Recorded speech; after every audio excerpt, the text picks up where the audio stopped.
lifeguard at a water park in Las Vegas. We always brag about how, unlike our competition, we have had 0 casualties at this current location. Weird stuff always happens, like tubes appearing in the pool after we just took them all out and stacked them. Chairs will move around after we just sorted them. Wet footsteps on the concrete when no one was wet, etc. We joke that we don't get paid enough to fight demons. It was just a joke to us, but not to our supervisors or managers. They always made excuses. It was always the wind, or I moved it, or they're my prints. They always got angry at us and said that someone could overhear us and complain.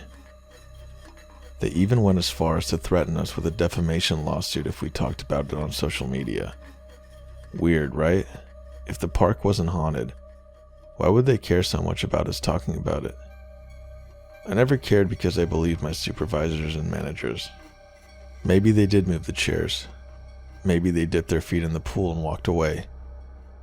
That was until last month. It was 10 p.m. and we just finished cleaning the park. I had to stay later because I was getting a ride from my supervisor, Ryan. We were the few people left in the park, so we were doing a final walkthrough just to make sure everything was clean. We only had a flashlight and a few light posts illuminating our path around the park. We were walking by some slides when I hear someone, a woman, say, "Hello?" I looked at Ryan, who didn't seem to hear it. Then I heard her again. "Hello?" I freaked, and Ryan again didn't seem to hear it. "Did you seriously not just hear that?" I said to Ryan. He shrugged and continued walking. I stopped and said I didn't want to do a walkthrough with him. He rolled his eyes and said if I didn't, I'm refusing to work, which isn't a good thing to say to your supervisor. He told me I was probably just hearing things. I got a hold of myself and continued walking. We started getting to the back of the park where the light posts were dimmer, and it was much quieter since we were further from the running water and the slides. Ryan and I started talking about school and college and what we were going to do when the season ends when I heard it again. But it sounded closer this time. "Hello? Anyone there?" She sounded confused and tired. I jumped and, again, Ryan did not care at all. I was so freaked out, I started feeling nauseous. I wanted to go home, but Ryan was my ride home, so I had to stay. What happened next still haunts me to this day. After we heard the voice, we heard what sounded like someone climbing out of the lazy river soaking wet. No one else is here. If they were, they would be in the office. No one should be swimming. Ryan was angry. He thought a lifeguard snuck into the river. He turned around and started yelling. "What the f... Go home, this isn't He froze. I said a quick prayer and turned around. There was a lady, soaking wet, wearing a park shirt with our logo on it, but the logo looked very 2000s. I know what our shirts look like. I stand in the shop all the time to get some AC. I have never seen that shirt. She was hunched over and her hair covered her face. She spoke. "Hello? Can you help me?" Ryan grabbed my arm and we bolted to the office. Lifeguards weren't allowed inside the office ever. It's a whole thing, but he let me come inside. He pulled one of the managers into the supply room and shut the door. Another supervisor started asking me if I was okay. I was breathing heavily and couldn't speak, but I nodded yes. Ryan and the manager came out of the room and Ryan grabbed his stuff and said, "Let's go." We got in his car and he said we needed to stop by the gas station first. When we pulled in, he told me to type my address in his phone while he pumped gas. When he got in the car, I broke the silence. "Bro, what just happened?" He turned the car on and started driving. "I can't tell anyone. It's like a park secret, but I'll tell you if you swear you won't tell anyone." I swore. Back in 2002, before this location of the park was built, there was a park on the Strip. It was the only water park in Vegas. We only had one casualty, and it was a lady who came in with her family. She got drunk and went into the lazy river where she sank to the bottom of the river, and because there were so many tubes, the lifeguards didn't see her and she drowned. That's why we have so many lifeguards for the river and why our tubes are see-through. So, was that her? He said, yeah. Why is she here? I don't know, she's probably confused. She's always asking for help. I said, so you did hear her?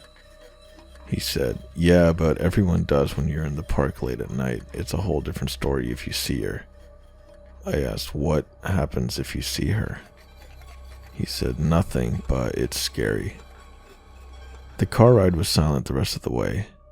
I still work at the park, but Ryan talked to the managers and convinced them to let me work only morning shifts. Ryan quit recently due to college. I only told 2 coworkers, but only because they have had similar experiences themselves.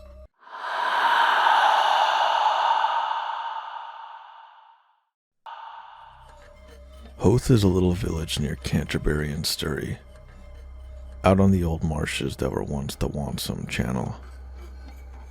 A few years ago in 2014, my land's camping company was called to a job in a beautiful house there. The house was a converted barn and had been bought by the new owners who wanted some work to be done there before moving in, as is often the case. So the first step was to visit the property and take a look and come up with a price for the job.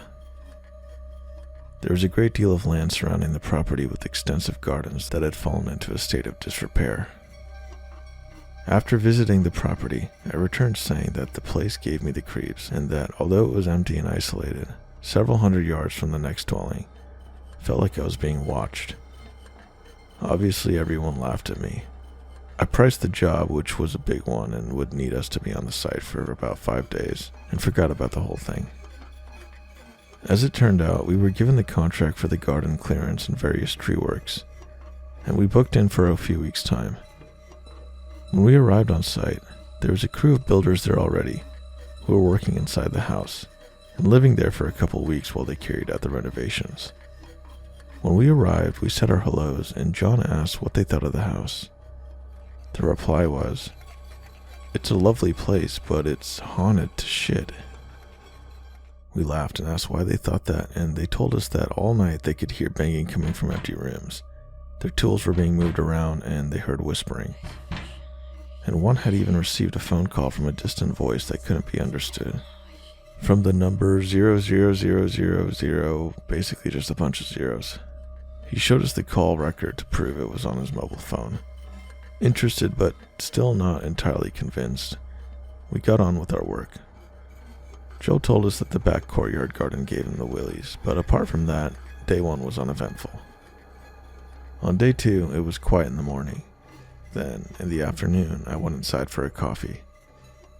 While I was there were knocking sounds coming from one of the back rooms.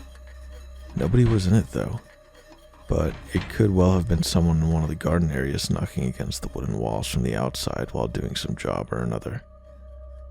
But then there was a sound like wallpaper being unrolled or a poster falling off a wall, something like that. It came from the hall, and then all of a sudden, out of the hall, a shadow shot through the kitchen and out the front door. I was alone in the house at the time, and after looking at every angle, the only way the shadow could have been cast was by the kitchen lights in the middle of the room. But there was nothing to cast it. I was starting to become a believer. On day 3, Paul, one of the builders, was having an argument with somebody on the phone. When he hung up, he said, "I can't believe that. The driver from the skip company says he won't come here to pick up the skip unless we can promise there's someone on site to meet him, because he reckons he saw something here when he dropped the skip off before we got here, and it's definitely haunted." When he did arrive, he said that when he dropped the skip off the first time, he knew the place was empty, but he saw someone moving around in there. And while he was unloading the skip, the radio in his lorry came on loud with a load of static. Day 4 was quiet apart from the knocking and banging, which we'd all gotten used to by then, even though it was louder than before and definitely not one of us messing about. On day 5, a guy turned up to put in a new TV aerial. That involved some wiring being fitted in the back room where most of the noises came from. A few hours in, he was having a coffee with everyone else in the kitchen and said that he'd be glad when he was done because that room was creeping him out. He said that he was sure he kept hearing someone walking around in there, but there was nobody inside the house, let alone in that room. The final thing that happened while we were working there was that another contractor turned up to do some light fittings and parked outside the house. While he was in there, his van radio came on really loud with a lot of static, just like the skip driver had said happened when he was there before. A few weeks after we'd been there, the new owners had moved in, and John and I went over to visit them and settle up the bill one evening after work. John was curious and asked the owner if he was enjoying living there. He obviously read between the lines a bit. Maybe he'd already been asked about the place by one of the other contractors, and he responded by saying, "It's a beautiful house, but I must say, it takes on a completely different feeling at night. It's not such a nice place after it gets dark." We returned to work there a couple more times on smaller jobs, but as the clients were living there full time by then, we didn't spend much time in the actual house itself. But on one occasion, we were in the kitchen in the evening, having a cup of tea with the owner, when, from the back room, there was a huge crash, like a wardrobe being pushed over. The owner just put his finger up and whispered, "Please pretend you didn't hear that. We don't want the children to be scared." We do a lot of work on repossessed houses, no pun intended, and houses going through probate. So we visit a lot of empty properties, often where the owner had recently died, and I've never in over 10 years been creeped out by a place like I was here.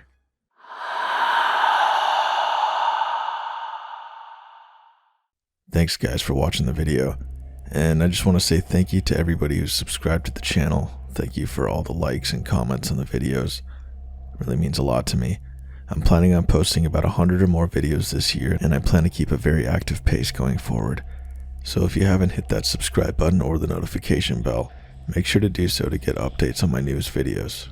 Also, if you have a unique scary story or a true paranormal experience, feel free to email me at drhaunts@gmail.com.